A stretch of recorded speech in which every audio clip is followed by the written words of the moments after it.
মাথায় যাদের মগজ আছে চিন্তা করেন তো, যে মানুষগুলো সামনে পেছনে বসে আছে এই মানুষগুলোকে নবীজি নাম ধরে বলতে পারলেন না কেন? যে এদেরকে রেখে গেলাম, এদের মেনে নিলেই জান্নাত পেয়ে যাবে, এ কথা বলেননি এই কারণে, কারণ নবী ছাড়া কারো ঈমান নিরাপদ না। যে কোনো সময় মানুষকে শয়তান বেঈমান করে ফেলতে পারে। নবীদেরকেও শয়তান ধোঁকা দিয়েছে, কিন্তু আল্লাহ নিজে স্পেশাল ভাবে তাদেরকে বাঁচিয়েছেন, তাদের কথা আলাদা। বাকি পৃথিবীর কাউকে কারো নিরাপদ না ঈমান। হযরত ওমর নিজেই বলতেন মাঝে মাঝে হুযায়ফা ইবনুল ইয়ামিনকে ডাক দিয়ে, এ হুযায়ফা, তুমি তো নবীজির গোপন কথাগুলো তোমার কাছে সব বলতো, তুমি একটু ইন্তেকালের আগে যে লিস্ট দিয়ে গেছে নবীজি যে মদিনায় মুনাফিক অমুক অমুক আছে, ওই লিস্টের ভেতরে দেখো তো আমার নামটা আছে কিনা। হযরত হুযায়ফা ডাক দিয়ে বলে, খলিফাতুল মুসলিমিন, আমিরুল মুমিনিন, কি বলেন আপনি? জান্নাতের গ্যারান্টি দিয়েছে নবীজি নিজে আপনাকে, আর আপনি বলেন আপনার নাম মুনাফিকের খাতায় আমি দেখবো, এ কেমন কথা? হযরত ওমর চোখের পানি ফেলে দিয়ে বলেন, ভাই হুযায়ফা, আমি নবীজির কাছেই শুনেছি দুনিয়াতে কারো ঈমান নিরাপদ না মরণের আগ পর্যন্ত। আমি এখনো পর্যন্ত জানি না আমি নিরাপদে ঈমান নিয়ে মরতে পারবো কিনা। এই জন্য অন্তত দেখো মুনাফিকের যে লিস্ট আছে ওর ভেতরে আমার নামটা আছে কিনা, যদি থাকে আমি এখনো মরণের আগে তওবা করে ফিরে আসতে পারবো। মাওলানা আশরাফ ভাই হয়তো মুনাফিকদের যে আচরণগুলো ওগুলোই বলছিলেন, আমি হালকা হালকা শুনেছি। আমি কোরআন হাদিস পড়ে মুনাফিকের প্রায় 13টা গুণ পেয়েছি। কয়টা? 13টা। আমরা অধিকাংশ মানুষ 3টা জানি। কথা বললে মিথ্যা বলে, ওয়াদা করলে ভঙ্গ করে, আমানত রাখলে খেয়ানত করে, ঝগড়া হলে গালি দেয়। এরকম অনেকগুলো আমি গবেষণা করে করে কোরআন হাদিস থেকে 13টা পেয়েছি। মুনাফিকদের এই আচরণগুলোই হয়তো উনি বলছিলেন, শেষ করতে পারেননি ভাই আমার। এই সমস্ত গুণাগুণগুলো, জারগুলো, এই আচরণগুলো যদি কারো ভেতরে পাওয়া যায়, বুঝবেন তার ভেতরে নিফাকি আছে, মুনাফিকি আছে। আর মুনাফিককে আল্লাহ যদি মরণের পরে জাহান্নামে দেয়, আবু জেহেলের উপরে দেবে না, আবু জেহেলের নিচে দেবে।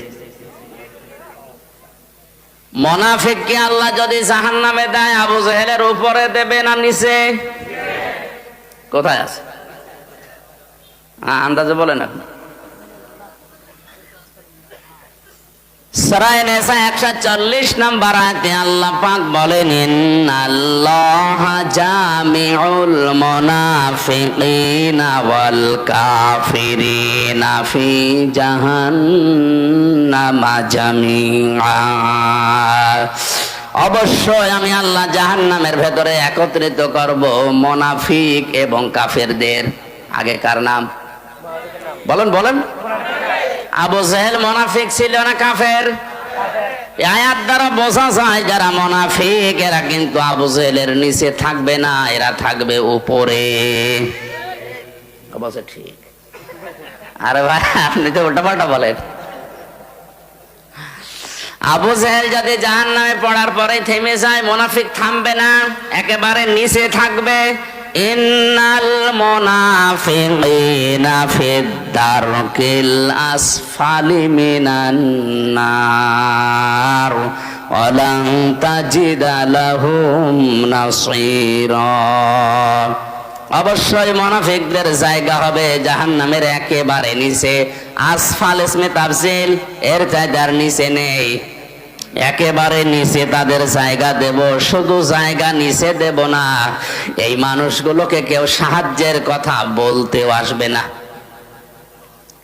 কাফেরদের যত কথা আমি পেয়েছি, কোন কাফেরকে সাহায্য করা হবে না এমন কথা নেই, যদিও তাদেরকেও সাহায্য করা হবে না, কিন্তু আলাং তাজিদা লাহুম নাসীরা এরকম কঠিন শব্দ নেই।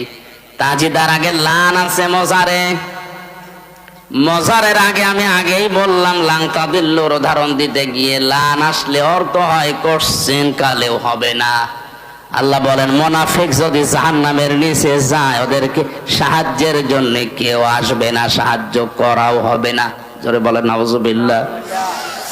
এখন আমার প্রশ্ন হচ্ছে মুনাফিক তৈরি হয় কাদের ভেতরে? মুসলমানদের। বলেন কাদের ভেতরে? কোন ইহুদি, কোন খ্রিস্টান, কোন বৌদ্ধ, কোন হিন্দু, কোন মাজুসি, যত জাতি এখন পৃথিবীতে এখন প্রায় 4,500 জাতি আছে, কোন জাতির ভেতরে মুনাফিক তৈরি হয় না। মুনাফিক শুধুমাত্র তৈরি হয় মুসলমানদের ভেতরে। আমরা যেহেতু মুসলমান হিসাবে দাবি করি, তাহলে মুনাফিকের জার্ম আমাদের ভেতরে থাকার সম্ভাবনা, বলেন না কেন?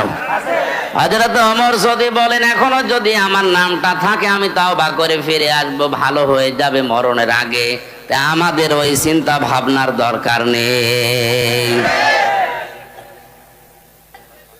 এখন যদি বলেন জাহান্নামের একেবারে নিচে থাকবে যারা মুনাফিক, আমি দেখব।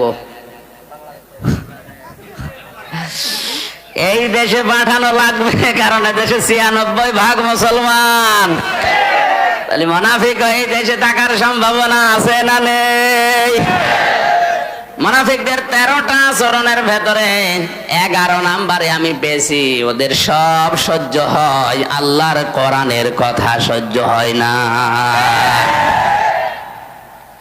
কোরআনে কারীম জানিয়েছে ওয়াইদা কিলা লাহুম তাআলাউ ইলা মা আনজালাল্লাহু ওয়া ইলার রাসূলি রাআইতাল মুনাফিকিনা ইয়াসুদ্দুনা আনকা সুদুদা।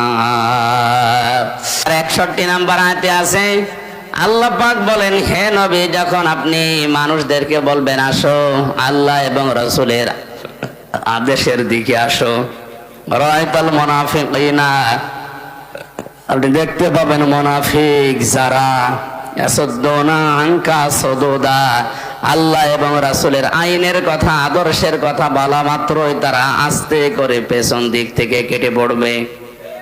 হয়তো বিভিন্ন নাম দিয়ে তারা কাটবে। কিছু কিছু মানুষ বলবে এটা রাজনীতি।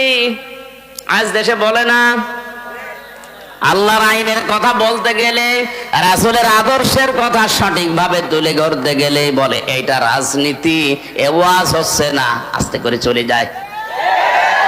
আপনি বলেন 1500 বছর আগে সূরা নিসার 61 নম্বর আয়াতে আল্লাহ যা যা বলেছে বাংলাদেশের সাথে এখন মিলে যাচ্ছে।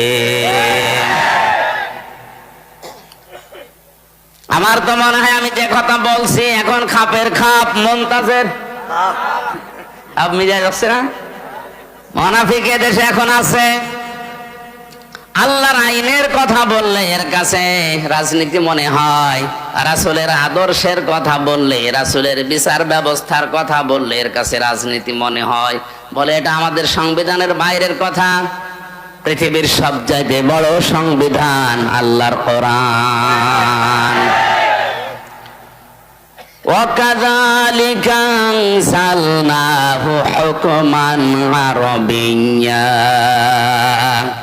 وَلَئِنِ اتَّبَعْتَ أَهْوَاءَهُمْ بَعْدَ الَّذِي جَاءَكَ مِنَ الْعِلْمِ مَا لَكَ مِنَ اللَّهِ مِنْ وَلِيٍّ وَلَا وَاقٍ। জোরে বলেন আল্লাহু আকবার। সূরা রদের ভেতরে আল্লাহ পাক জানিয়েছেন, হে নবী, এই কোরআনকে আমি আল্লাহ দুনিয়ায় সংবিধান করে নাজিল করলাম। এইটা বাদ দিয়ে কোনো মানুষ যদি মন মস্তিষ্কের তৈরি করা মন মতো আইন কানুন নিয়ম নীতি বানিয়ে পরিবার সমাজ চালাতে চায়, সে কাউকে সাহায্যকারী হিসাবে পাবে না। সরি বলেন নাউজুবিল্লাহ।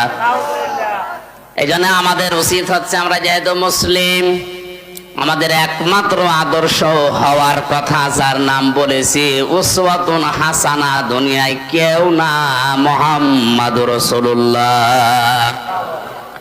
আজকের পোস্টারের প্রথমে আপনারা লিখে দিয়েছেন তোমাদের জন্য রাসূল সাল্লাল্লাহু আলাইহি ওয়াসাল্লামের জীবনে মহত্তম বা সর্বোত্তম আদর্শ লুকিয়ে আছে আল কোরআন।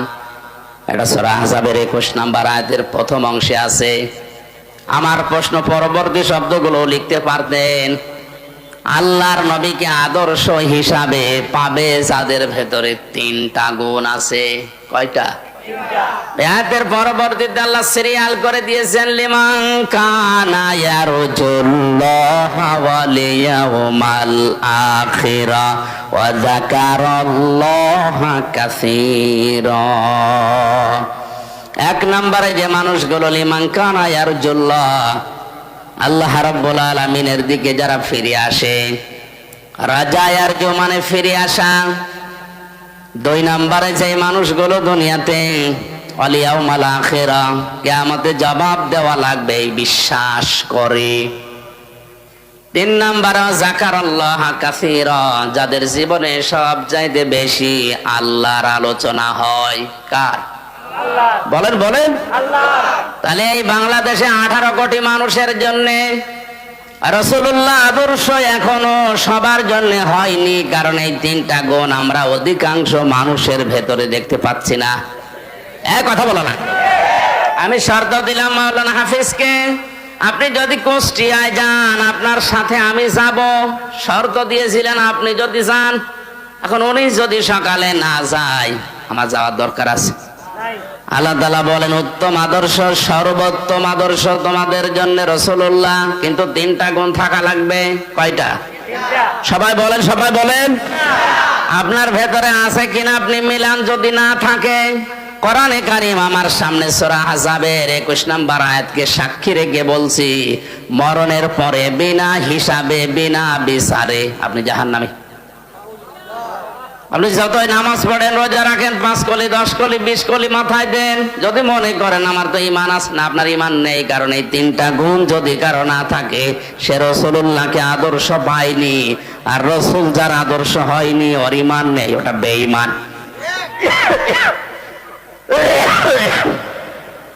খুব মনোযোগ সহকারে শুনেন। আল্লাহ রাব্বুল আলামিন বলেন, এক নম্বরে যারা সব কাজ আমি আল্লাহর দিকে ফিরে আসার নিয়তে করে, যে কোনো কাজে হাত দেওয়ার আগেই চিন্তা করে, আল্লাহ এই কাজে আমার আল্লাহ রাজি আছে তো।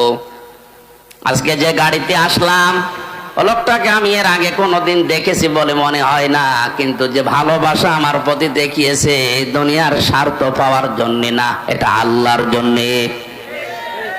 দুনিয়ায় যাকে আপনি ভালোবাসবেন, যাকে এগিয়ে দেবেন, সাহায্য করবেন, লোক দেখানোর জন্য, স্বার্থ পাওয়ার জন্য না। যে মানুষগুলো শুধুমাত্র আল্লাহর জন্য কাউকে ভালোবাসে। দুই নম্বরে ওয়াল ইয়াউমাল আখিরা, কিয়ামতের দিবসে যারা বিশ্বাস করে।